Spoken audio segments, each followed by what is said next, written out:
Hello, welcome everyone. So as you heard yesterday from Giuliano, Ryan, and the team, Claris is making a lot of investments in AI. And we're doing so by building the building blocks right into the platform to enable you to build great experiences for your users quickly and efficiently. And we hope you're as excited as we are about what we showed you today. In case I haven't had a chance to meet you yet, my name is OT. I'm on the product team at Claris. And today I get the privilege of hosting this fireside chat about AI with some of our very own experts that are working hard on bringing all these experiences to life. Today we'll spend some time talking about what's coming really soon and already available in ETS, such as the LLM script step and the improvements we've made to the admin server. We'll also spend a little bit of time talking about what is coming soon, such as the Gen AI calculations, as well as what we give you a sneak peek into with leveraging the modular components of Connect and Studio in order to build solutions based on natural language. And so without further ado, please join me in welcoming my colleagues and friends, Robert Halsey, Ronnie Arias, and Wade Ju.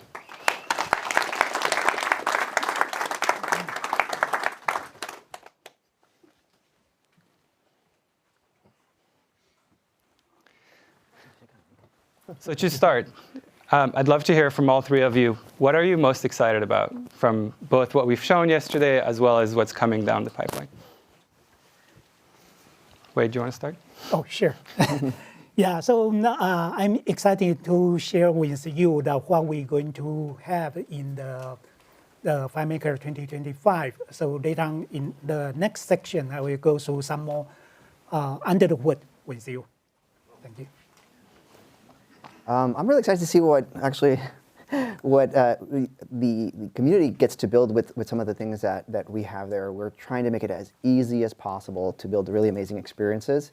I'm really excited to see in the future how people leverage these tools to create more agentic systems, right? Create applications that adapt and create really amazing, can solve things for themselves and making our lives easier. So. For me, it goes back to why I fell in love with FileMaker in the first place. It's about lowering the bar of what it takes to express your creativity and solve problems. And AI just lowers that bar to a degree that is just really exciting. It's, again, what I fell in love with. And as I've been exploring AI, both within the platform and just generally, it recaptures that, oh my God, I can do this, that I can't wait to see, to Ronnie's point, what all you do with that power. Yeah, and we've already seen some of that come to life with semantic search for text and images that was made available last year. We have this great story of a partner and developer that is managing someone's photo library, right? That has hundreds of thousands, if not millions, of photographs, and they've been over the years painstakingly going through them whenever they have an expo and going through and trying to figure out which black and white photos are available and which ones can I use. And I think what we've seen is the ability to integrate with AI in order to just prompt the model and say, hey, show me the black and white photos from the last 2 years, and do that instantaneously and saving 10x time or more. And so it's exciting to see what's already happened and what will be happening. And so speaking of what will be happening, I know some of you have already seen and gotten access to ETS, but Ronnie, do you want to talk a little bit about what's coming soon? Yeah, I mean, we tried to show as much as possible, right, during the keynote and during my session, and please come to Wade's session later on. He'll be talking a little bit more about the AI services and what we're doing with the server. But believe it or not, that's just the tip of the iceberg. There's so much there. A huge thanks to those who spend so much time with us. Some of them just meet us on a weekly basis and for over a year now, giving us feedback. But we've got so many things in there. We've got, besides the generate response from model, we've got script steps that allow you to take natural language, convert it into SQL, and either just write the expression or get the data for you. Another one that performs find, which the engineering team worked very, very hard building, which is really fantastic. Everything from training models, and not just generative AI, but also predictive AI. The engineering team has worked so hard. I could literally, we could do an entire session just listing the things that are there, but it's just really exciting. It's really, really exciting to see. And Wade, do you want to talk a little bit about how you and the team brought those things to life? Yeah. So the way we run the team is, technically speaking, what we share with our team is we are not going, right now a lot of hype, a lot of buzzword, we're not going after those hype and buzzword. Instead, we're looking for more those features that's useful for FileMaker database, for FileMaker developers. So that's the approach we choose. So we build us layer by layer. So like Ronnie mentioned, we build multiple ways for you to query database. So you can use the SQL way, which SQL way, technically speaking, is more from the relation database side. Technically speaking, the FileMaker database is the relation database. However, the FileMaker, when handling SQL, is not really a little bit different from the other relation database. So from that end, so I think some of you probably are already aware that most of the LLM, they train on internet data. So they are trained on those typical big relation database. For example, a lot of them will give you the Postgres syntax. So when we are doing that, the first thing we need to handle is how to handle this one. So turn out we make we just make a decision. So we admit our SQL parser is not good enough. So then what to do it? Then upgrade. So we upgrade to the enter for. Yeah. So some of you probably already. I think this way the LLM give you a nested SQL, the subquery, right? And so then our parser rejected. You got error. Then what can do with that? So we fix it. Right. And we use we make some prompt engineering. So try to ask LLM, please don't give us the Postgres specific syntax. Yeah. So we already test that. We test that with the model we support, and we have prompt engineer there. But in the way, when you use it, in case you use a different model, you might run into a problem. No problem. You can access what our prompt engineering is, and that you can modify from there. So this is just one part. Say that the way we are doing. I can share with you what we are doing with that. But simply put, we try to make the heavy lift work for you, so you can just use it right away. And in case, say, for whatever reason, either you use a different LLM or you have special scene that we cannot satisfy, then no problem, you can customize it. And the newest one actually, technically speaking, even Robert in the beginning asking us to do that.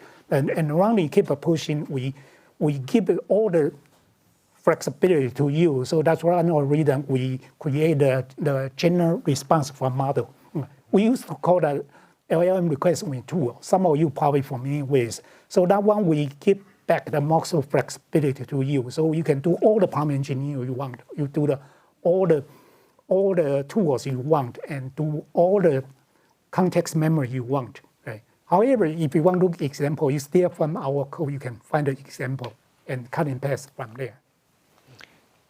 And so I think we'll pause here and talk a little bit about what's coming, but we'd love to hear from you. You know, I think for some of you, this is something you've helped. Your feedback was invaluable in shaping what we're building and how.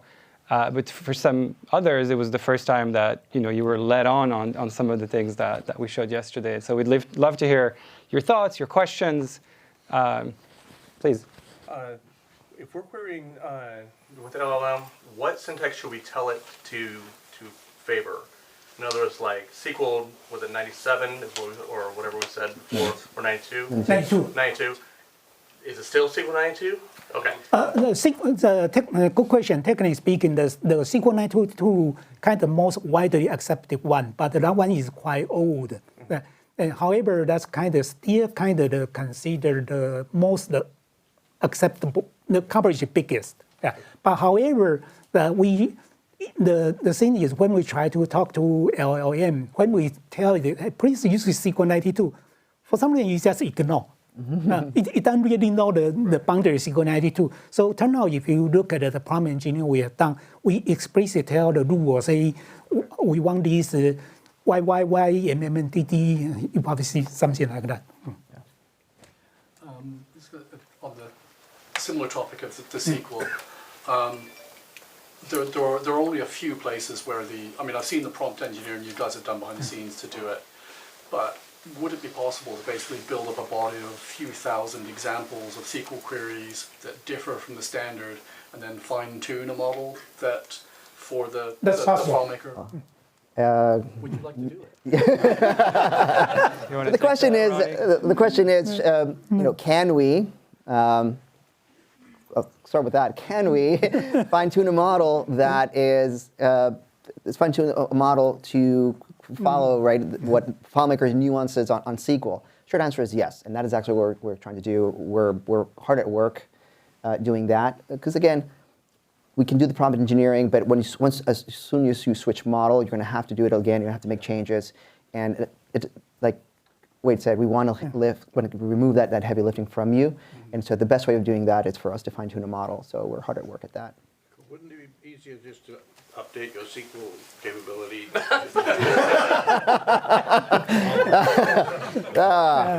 Wouldn't it be easier if we just changed our SQL? See, Wade, that's for you, not me.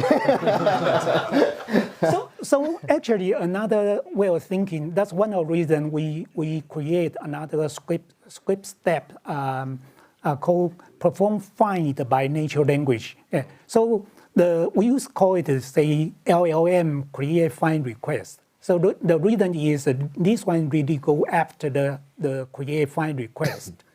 So create find request, technically speaking, is FileMaker's proprietary technology. So this one actually doesn't use a SQL. So this one turn out is much simpler for LLM because we look LLM to generate correct search spec and the source spec, sometimes both, right? So for this one, in the coming release, actually, besides this script step, we do prompt engineering for all the model we support, OpenAI, Anthropic, Cohere, and also open source, Gamma. So besides that, we can provide you we have done this experiment, just like you suggested. We make some data and for this find request, because of FileMaker, right? And we fine-tune it. We fine-tune it on open source model, and even we don't prompt engineer tell FileMaker layout. We just give examples, say this one fine, this one fine, and turn out after the fine-tuning, when you ask the search spec and the source spec actually are correct. Yes.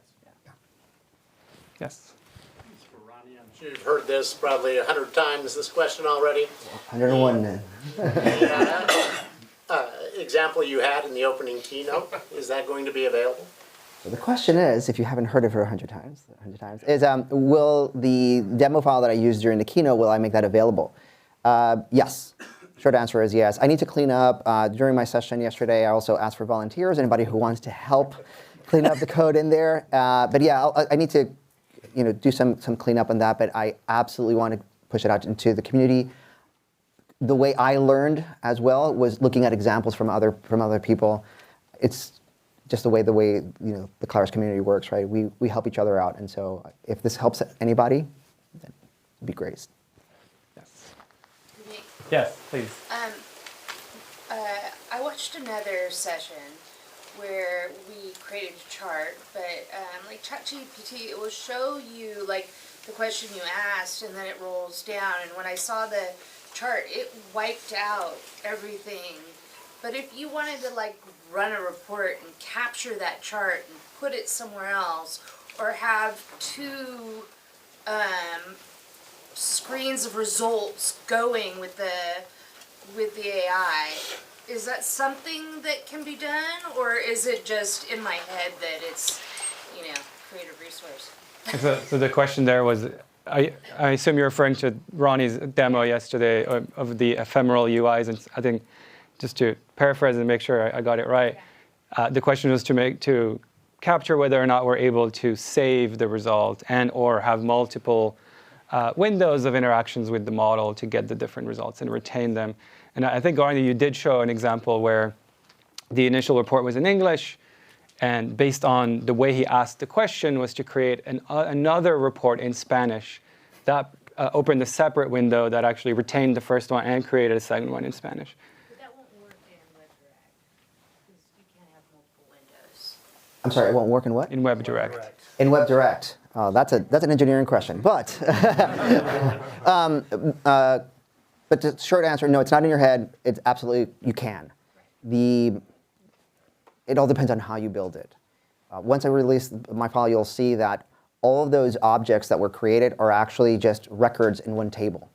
So there's no reason why you can't do them side by side as separate windows, and one window scrolling in every way you want to do that. That's the way I built it, but doesn't mean that's how you have to build it. Like a chart, for example. Yeah. You create a report and you want to maybe include that chart. Yes. Will you be able to capture it in a container and? Oh, absolutely. Again, in that file, there is a script that allows you to save that as an image. But I want to stress out that what I showed yesterday is not a set of features. It is just what's possible with what we're building, right? With what the engineering team is building. These are some of the experiences you'll be able to build. You're not limited to that. You'll be able to do anything you want. And honestly, I'm more interested in seeing what you build than. A lot of developers spend a lot of time on denormalization to improve wide area network performance of Draco. And a lot of that stuff that coding is sort of predictable. So is there any way on the back end you think about using AI to help?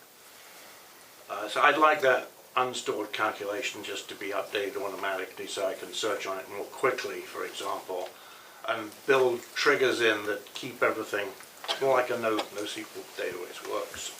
Can you use AI to make Draco faster, basically? You want to repeat the question so that we can have the recording?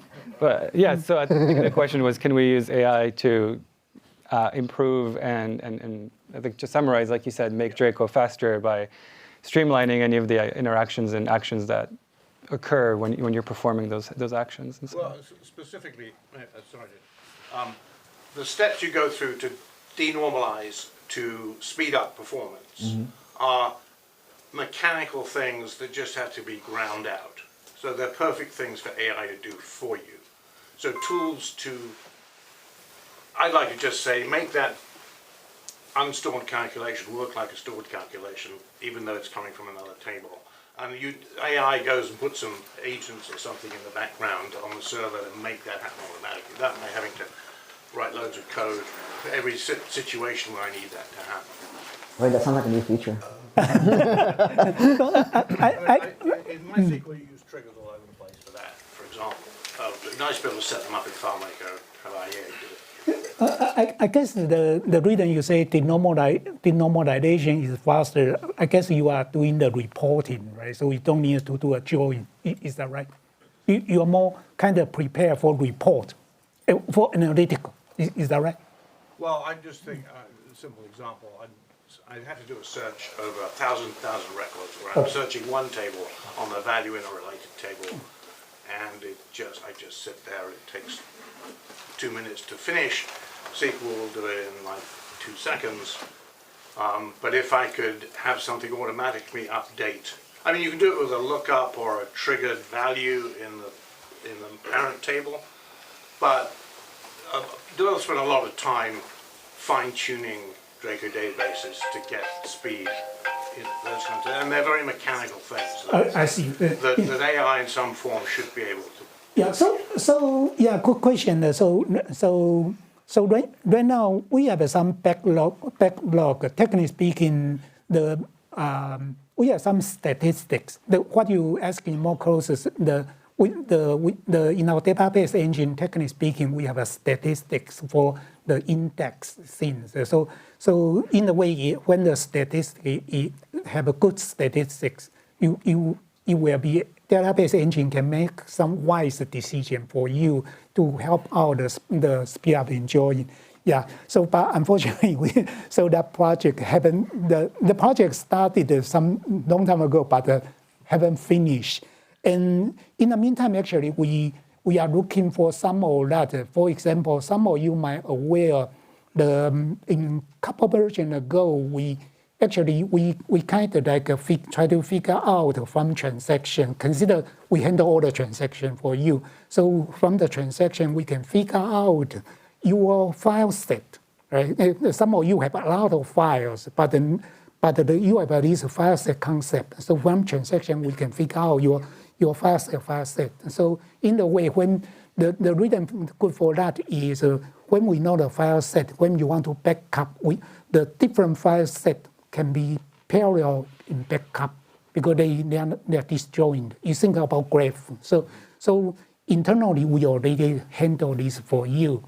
So if you have more, just like Ronnie said, the way you are using, if you have some more needs, the practical needs, please let us know. Then we'll try to see what we can help. Thank you. And to answer the question at a higher level, what we showed yesterday was that we have, two parallel lanes, if you will. Right? One is the features that you can expose to your users, and then the features that are going to help you be more efficient and gain more insights. And what we showed in Gen AI calculation creation is really just an example of the types of things that AI can enable you to do. That doesn't mean that it's the only thing that we're thinking about or looking at.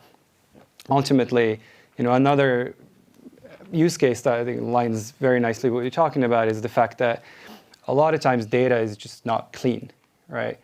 And rather than asking people to clean up their data so that a model is able to use it, what if there were ways to enable AI to do that for you, right? Like that's not something that we're actively working on right now. But that's not to say that's not something we're thinking about. It's something that we realize is important as AI becomes more and more prominent. Please. Hi. A question about training data. So now with ephemeral UI becoming a thing and being able to use it in quite a few use cases, not just on interfaces, will there be an easy way for us to gather sort of feedback that we can retrain the models that we're using directly from usage of the system? So I'm just thinking of a use case where I provide a response back to a user through the UI. I can have a feedback loop that says, yes, this is what I want, or no, this is not what I want. And somehow then use that to automatically retrain the models. Yeah. It's funny because, I'm sorry. The question is, will we be providing tools to help retrain the models, right? Especially after fine-tuning, be able to retrain the model, especially using feedback from the user, statistics, and analytics. So there's a lot of analytics already built into say, FileMaker. We've got a lot of tools in there, a lot of functions, a lot of script steps. One of the things that we're including with the fine-tuning is that not only is it on the server, you can upload the data, but we also have a script step.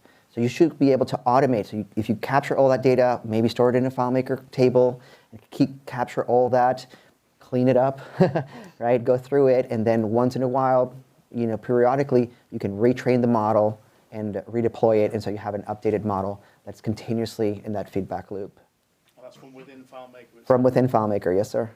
Yeah, but a quick one for this is if you want to make this automatic retrain, need to be very careful with the guardrail. You already remember on the internet you heard people put some hate in to poison the model. One thing, wondering if you could mention is like talking in that retraining, talking about the benefits of LoRa and how that it makes it easier to go ahead and do that retraining that you're talking about. So the question is bringing up the fact that we'll be using a technique called LoRa for retraining the model. I'll let Wade go into the technical details, but I will say that LoRa is a very common technique of training models. It only affects the higher level, so it's a lot quicker. And we're using a very common data format as well as others, so it'd be easy for you not just to gather the data, but send the data and for us to maintain that as well. I don't know if you want to mention anything else. I think in ETS you probably have access to the fine tuning. Yeah. So the LoRa actually is quite effective, and with the training we provide, technically speaking, you can just set up a couple of the parameters you like how many there you want to do that, right? What's the page size, some more parameter, then it's quite efficient to train that up. But this one actually, right now, we currently work hard to try to fix issue in that. And so particularly if you are interested about that, so recently we discovered the newest the Mac OS update, the MLX actually kind of not as stable. In the previous version of Mac OS is quite stable, but the newest one, particularly we kind of using the 15.3.2, right? So the MLX is not as stable. So one option is say disable MLX, but the obviously distribution much slower. Instead of a couple of minutes, you could be wait 1 hour. Yeah. And another one is we also look for the one in the ETS origin we use the Gamma. So there are two things. So the Gamma 3 just came out last week, and Gamma 3 is a multiple model. And a different one is we are testing with the Mistral. And Mistral actually and the Gamma 2 actually they are quite competitive. Just the memory size a little bit bigger. Yeah. So we working on that, and hopefully we can have that for the release. And you can throw away the training with LoRa. You can like if you do the training, you can do it, and you do, and then you can just. Is there going to be a function in FileMaker to be able to say strip that training and redo it? Replace training. Reverse training. Basically, you just do it train one more time on the base one. On the base model. Yeah. Mm-hmm. So in the interest of time, I want to make sure that we move on to the next section, which was about kind of the things that nobody had seen until yesterday, right? And so, Robert, I know you've been working really closely with Chris, who's over there. Hi, Chris. On bringing some of the studio experiences that we showed to life. Can you talk to us a little bit about how that came to be? What excites you most about that? Sure. In the keynote, I talked about how it's important to us to give you tools that allow you to iterate quickly and adapt to changes. I've talked to many of you over the years. I've also done my own development internally, so I have a good sense of what it's like to work with a customer and try to get to sort of what the core of the problem is. And so when I look at the tools what you saw from Chris and how we're thinking about it, it's really about meeting at that moment where you're sitting with the customer. Maybe it's for the first time, maybe it's for the 100th time, and you're trying to understand what the challenges they're facing are. A tool like what you saw from Chris really helps you rapidly get to something that you can validate, right? A lot of times a customer will tell you what they want, you'll go and spend time building it, and then it misses the mark a little bit, right? So this gives us an opportunity to very rapidly build something together, show them, have them interact with it.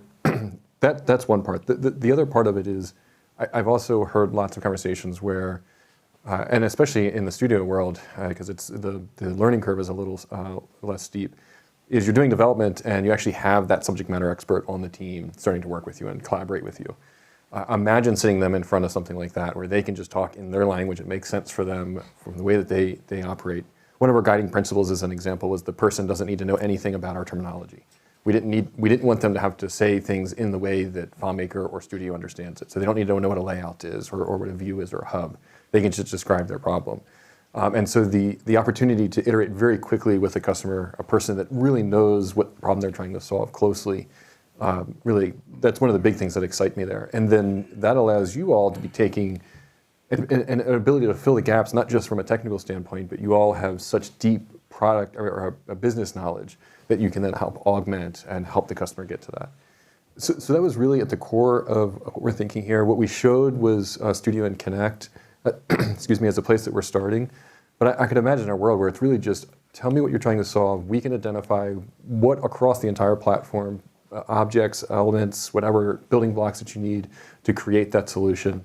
And then even be able to recommend things like, hey, there's already a solution that's built and it's up in our marketplace and this is the best resource, you can go right to that. Or, hey, there are these experts in the community that specialize in this field. Not only are here are some basic building blocks to prove to you that the platform is capable, but we're going to pair you to an expert. You heard us talk quite a bit during the keynote around that magic that happens when you get a subject matter expert with someone like the people in this room and the magic that can happen. And so I just see this as a way to get to that very quickly. And like Ronnie has been saying, just the amount of, seeing what you are able to build with it, but also the amount of things you're going to be able to build with it. How much more quickly you're going to be able to knock down problems and get to those things that are even more challenging. I think you had a question earlier. Yes. Yeah, well, it's good that Ronnie Brewer talking about that, because what's related to that process is we saw what you can do now with AI in Studio, generating these forms and asking the AI to build the interface. How much of that will we see as well on FileMaker, for example? I mean, because Ronnie showed the custom calculations, but we're able to ask FileMaker to put objects in the layout, to move around, to design an interface for us. How much of that you can get, and then now with the data synchronization happening with the real table in FileMaker, which I think for us, I believe for me, was difficult to adopt Studio initially, because I have already built a FileMaker system that I would like to use a native table in FileMaker to display my data in Studio and build charts and build forms and collect data on that table. But now it should be a table just existing in Studio, and then we need to bring that table back and then build layouts to now use that data on FileMaker. Now with these new functions, it's mostly a real extension of FileMaker to now show that data to the customers, and then granted what will be the goal in the beginning was basically login. Then in my case was how much of that we're still seeing, how much of that will be eventually replacing FileMaker or not.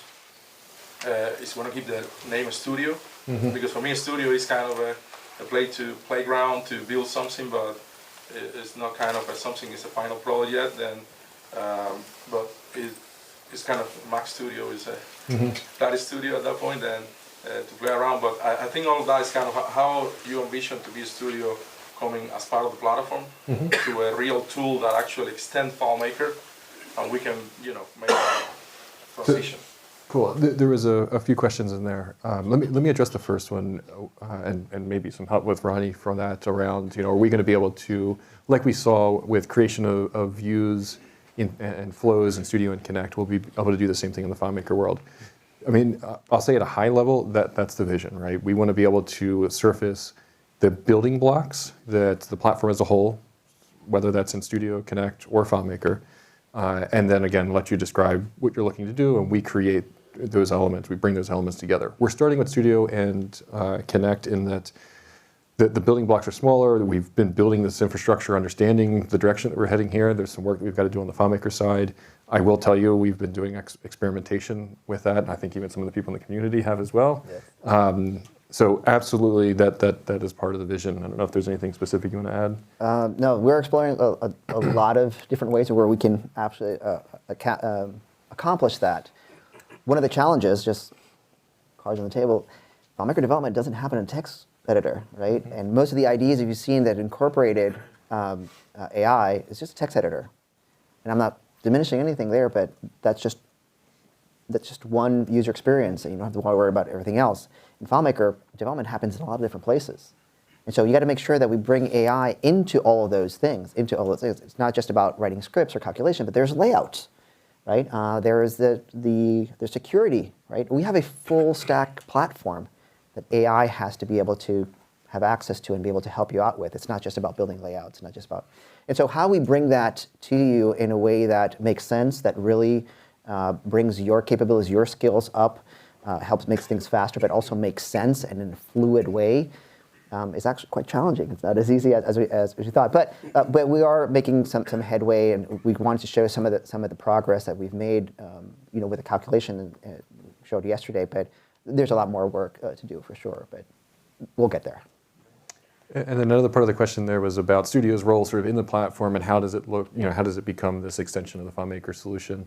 I hope you saw in the keynote, and if you were able to join my session, there was advancements obviously in the capabilities of Studio, and that's obviously a big part. We have to have those building blocks for AI to stand on top of. One thing that we didn't talk too much about in the demo that Chris gave, some of the ideas around, hey, we already know your FileMaker solution, we know the schema, we know the tables that you have in it.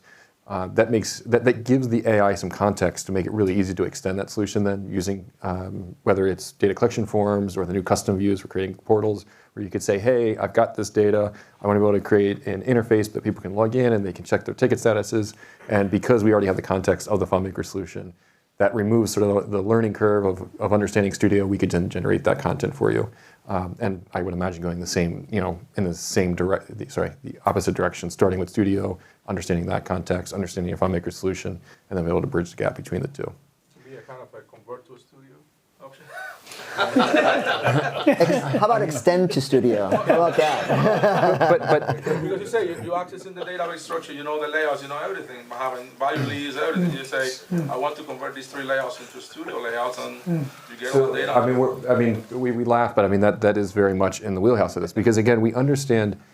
Part of what we're doing right now is helping the AI understand what our building blocks are, what are the properties of that, what basically it has at its disposal. As we build those out, you could then say, hey, in FileMaker, you've got these field types, these layout types, these access controls, data controls, whatever.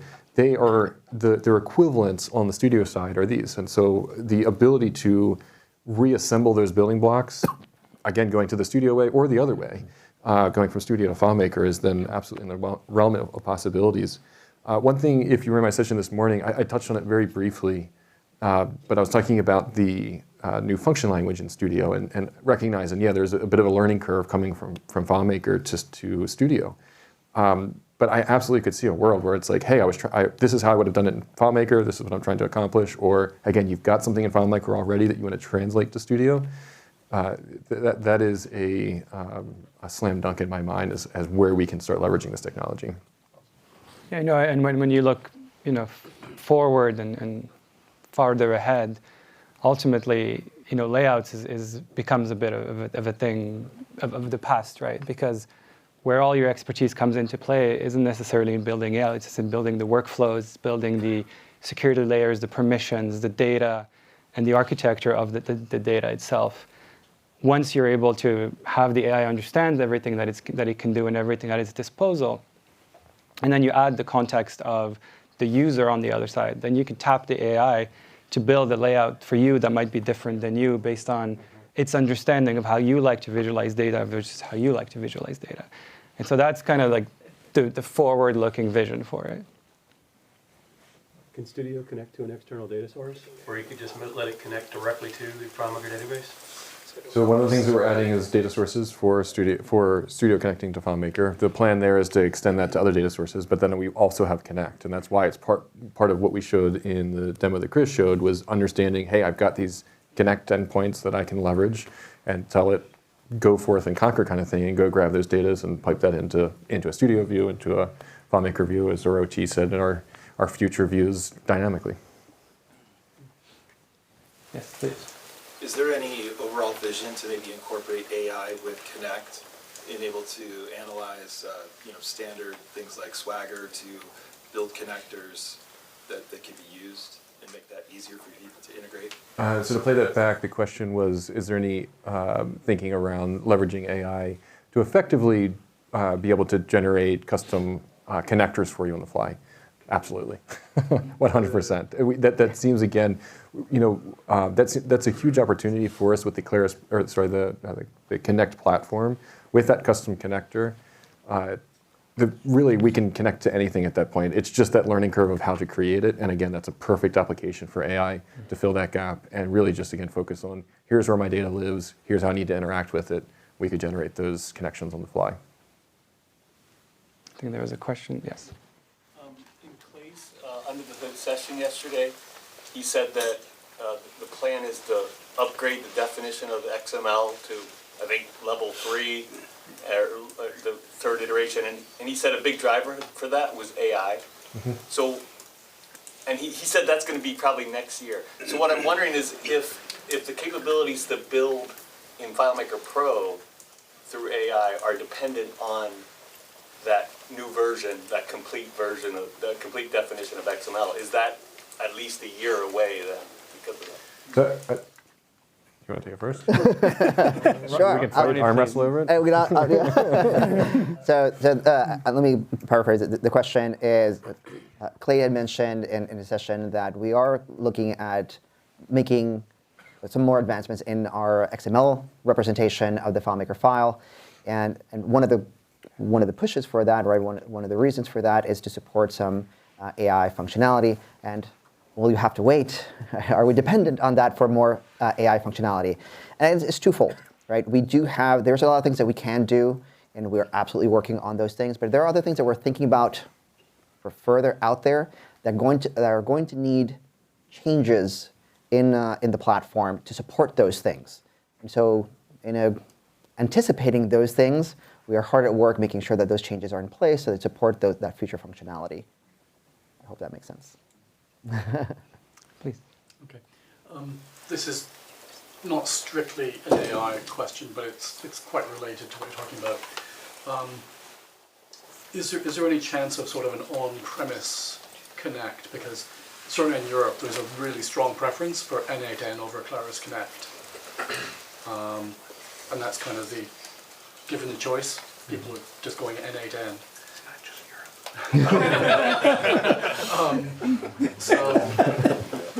So I mean, what I understand, obviously, you're building your platform, but that can sort of tie people into a choice that they prefer not to have, unless they could have it on premises.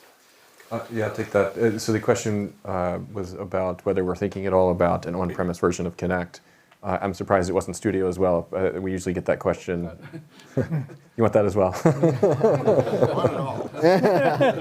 Hey, well, we'll take wanting it all. I like that. Yeah, I mean, we get that question a lot. I'll tell you that on the Studio side, we've absolutely run it locally. We know feasibly that I know firsthand feasibly that it's doable. Not an easy lift. There's lots of things that we got to solve for to do it, but it is doable. I can't say firsthand that I've seen Connect run locally, but I can't imagine that it couldn't if we wanted it to. And there's plans to bring Connect and Studio closer together and more intertwined. Right now, that we're focusing on ensuring that those products are products that people want, they find value in, that they're capable, that we have people using them. Then we can start thinking about, okay, do we bring those capabilities offline and let you run them similar to what you do on the server? I will say, though, that we're seeing a pretty interesting industry-wide shift, even outside of FileMaker or the Claris ecosystem, of folks caring a lot about going on-prem again. I know you guys are seeing it for those reasons, but especially AI is driving this a lot. So I will absolutely say that that's something that we're thinking about and considering, but nothing concrete to say about today. Please. Ronnie, Hear it? can you tell us a little more about the roadmap for better integration with AWS services, specifically Bedrock? That makes sense, David, coming from AWS. So the question is, what are is it in our roadmap to include support for other APIs, including AWS for AI? Short answer is yes.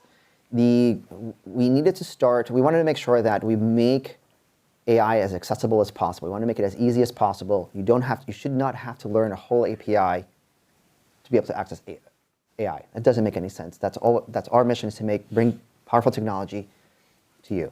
Now, we have to start somewhere, and we decided that the first ones that we will support are, we got OpenAI, Anthropic, Cohere. We'll start with Google, but we'll continue expanding to others, whichever ones make sense. AWS and a couple of others are in our roadmap for sure. But we want to hear from you which ones make sense, or which ones are the ones you're looking for, so that we prioritize correctly. And non-AI, if you have some native support for S3 or Lambda or... That's a pitch right there, David. But I will say that we do have connectors for several of those services in Claris Connect. No. How do we, as developers, prevent unexpected AI results based on secure data? Let me see if I understand the question. How, as developers, do you constrain or make sure that the answers that you're going to get, the responses you're getting, are not just secure, but accurate. And You know, when we're going through the database and we're giving access to certain users, certain information, you know, some of that information can be calculated by AI if they have access to those two tables. Yeah. So we are suddenly having to think in advance of, you know, that if you have this and you have this, therefore you can create this data that we don't want you to have access to. okay. Let me see if I understood. How will you, as a developer, make sure that the AI has access only to the things that it's supposed to, things that you allow it to, and how do you reconcile the security for the user and the security for the AI? Again, it's more that AI would be able to calculate it and figure it out and give unexpected data to the end user. Unexpected data. Results that you don't want the user to see. Okay, Based so on tables that they have access to. Because they shouldn't have access to. Well, I'm going to go back to best practice on security. If you set up the security, your access privileges to the user, to only the things that the user has access to, the AI inherits those security.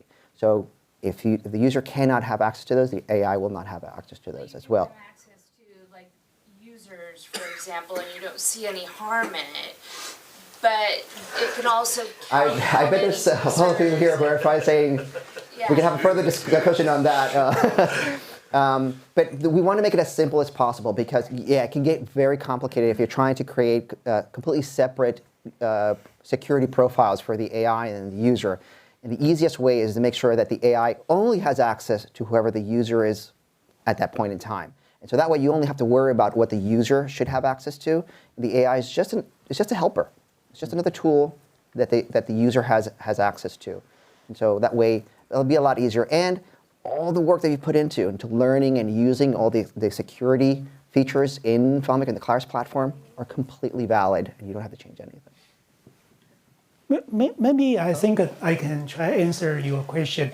So the script step and the calc function will provide integrate with LLM. Technically speaking, say when I log in as Wade, so that's the Wade's privilege. So if you set up the access right with record, these Wade cannot access. Turn out I will get error. So remember the thing that we briefly discussed about the perform find by natural language or perform SQL query by natural language.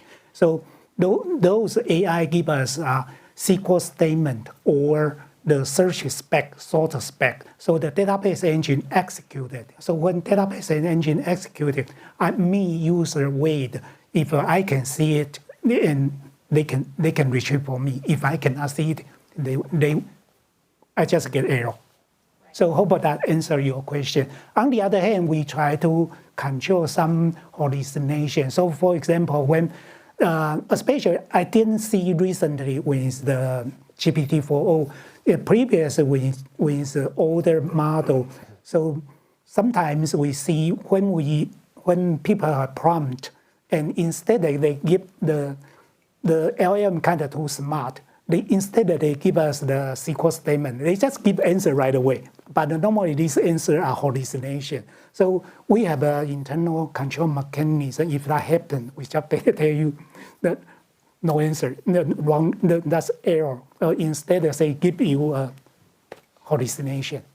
I think it's going to come down to, just because it's not on the layout and they can't see it, the security is going to have to be a lot tighter because if, for example, you have, you know, the percentage of commission, but it's not on screen, you're not showing it anywhere, but AI has the ability to get to it because you didn't not include it in that user's profile. Suddenly you can see other people's information. Yeah, you are right. You are right. So that's another reason the previous I mentioned.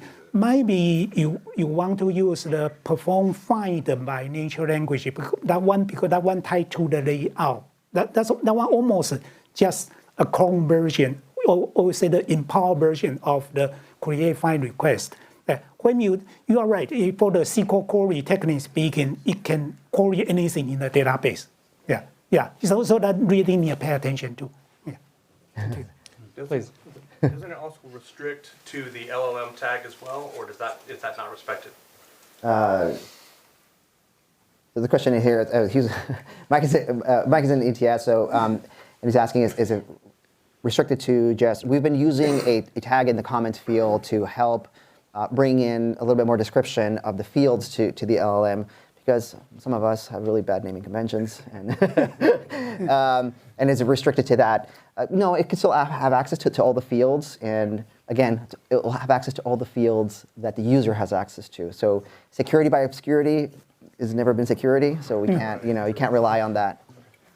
I just wanted to say on this topic actually that I think that the FileMaker security model, the fact that it's tightly incorporated in this, is a really big advantage. Yes. Because it does mean that it's within a security model that we know works and it works really well.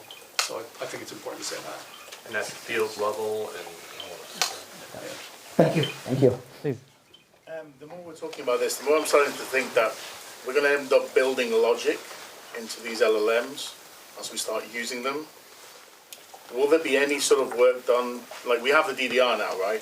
So will there be any work done at all that when we will have some way to export information on these LLMs somehow, or visualize this information? Visualize the DDR? I don't know, so, okay, you can look at the prompting, I assume, like you can do with ChatGPT, and you can go in and see.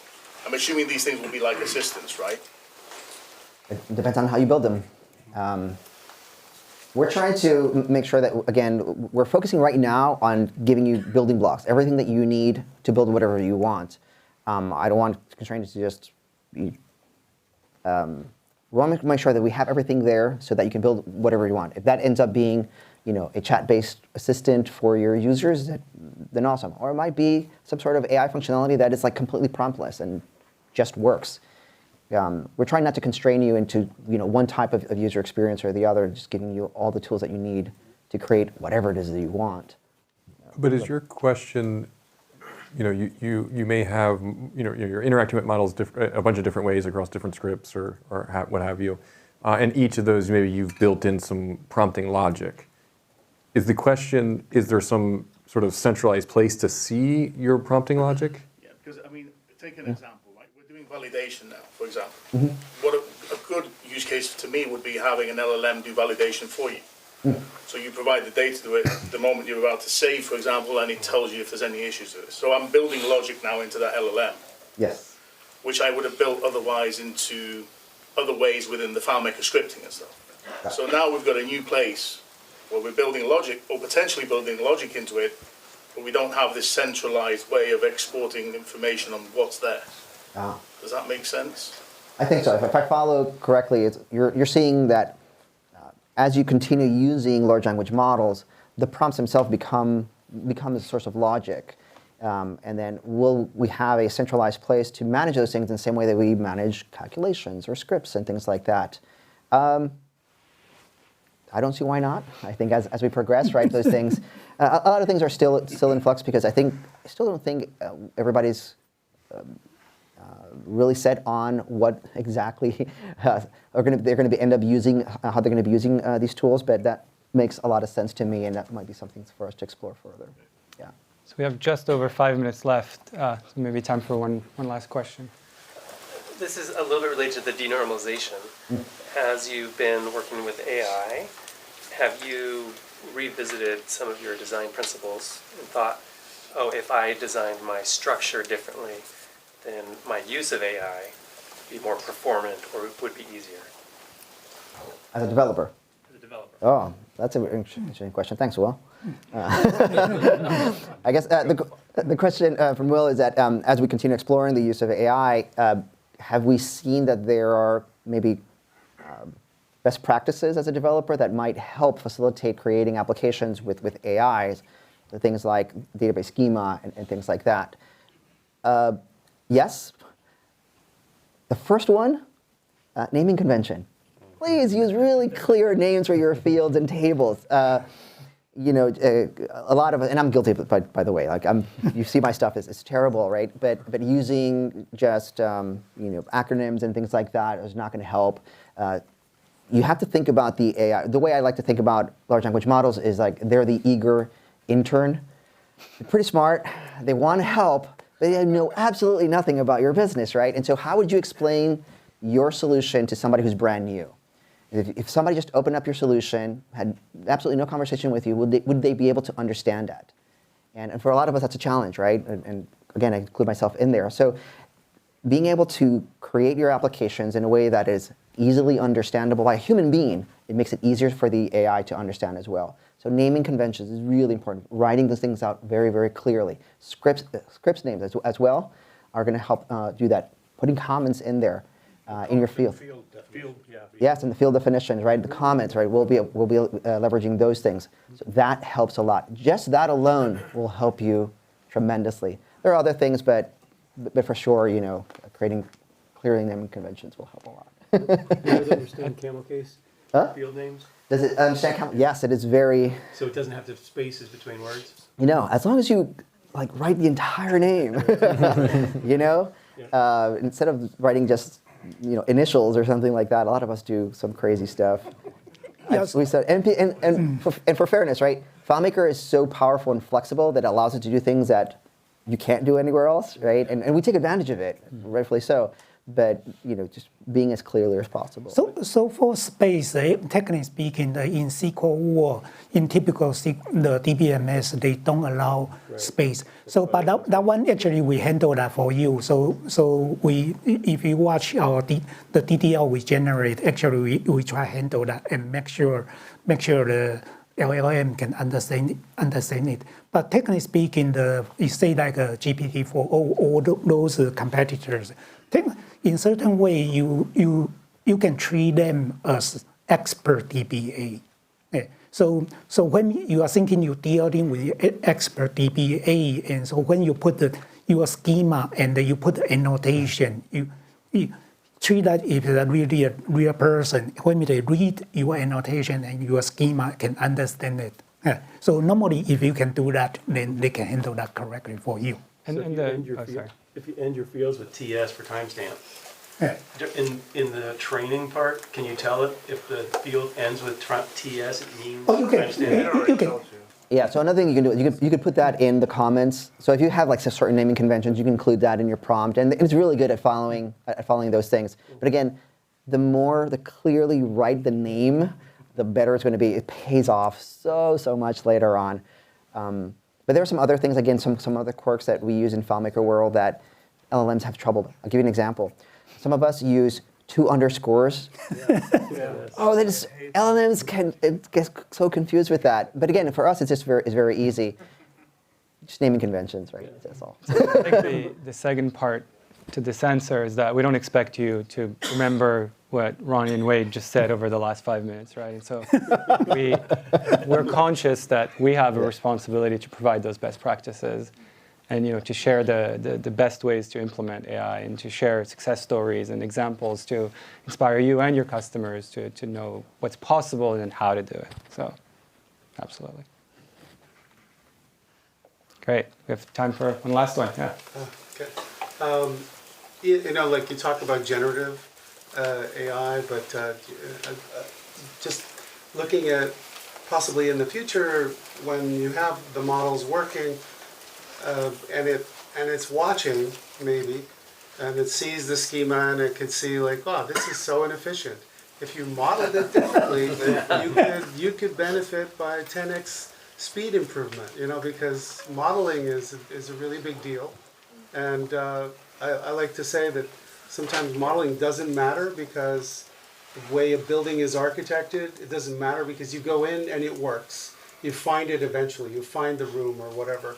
But it's a loss of time and it's inefficient, right? So if you have a system that can understand that, this processing is taking longer and it can find shortcuts, that would be immensely helpful, especially on old systems that, people just keep migrating and keep updating, and you've got legacy stuff from 6 that's now in 19 or 22 or whatever. It would be interesting to see that thinking ahead of, like in the future, that might be possible. I don't know. So. that a question in there? You have your wish list out, Vince? But no, I agree. You know, one of the things that I'm looking very forward with AI is helping us just be better at our craft, right? Yep. And being that helper on our shoulder, saying, hey, you know, I see you doing that, you might want to know that if you go down that route, you might have X, Y, Z result that may not be what you're looking for, and being able to gather, you know, decades of best practices and have them at your fingertips. And so I absolutely believe in that. How we bring that to the product and to the experience is you know, something that we still have to. And you're helping with that, I know.